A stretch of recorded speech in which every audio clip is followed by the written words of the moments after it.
Mit punkt for det her screencast, det er ordstilling. Fordi det er sådan det, jeg har mest problemer med, synes jeg selv. På engelsk, der er der ligefrem ordstilling. Det er det mest almindelige på engelsk i hovedsætninger og bisætninger, hvor vi for eksempel på dansk har omvendt ordstilling for det meste.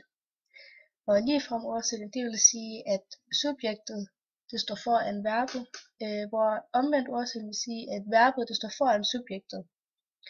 For eksempel, after school I went to work. Det vil sige, og på dansk, efter skole gik jeg på arbejde. Og jeg har også lavet sådan en ordstillingsfejl som den her i en af mine afleveringer fra The New Colossus, hvor jeg har skrevet, in America is everything possible. Og det rigtige her skal så være, in America, everything is possible. Ja, der skal altså være ligefrem ordstilling her.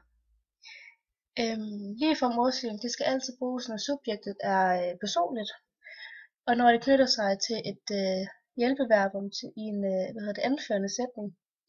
For eksempel, where have you been? She asked. Eller, he had left the child at home. Der er dog visse undtagelser ved den engelske grammatik med ligefrem ordstilling. Fordi,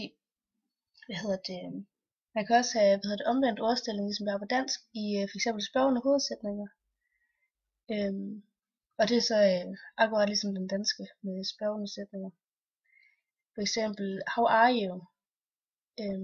Hvor udsagnordet, det kommer før subjektet. Og hvor vi på dansk vil sige, hvordan har du det? Og der er det så også verbet, der kommer før subjekt. Der er der også omvendt ordstilling, hvis en sætning indledes med et nægtende eller et begrænset udtryk. For eksempel, not until later I realized what had happened.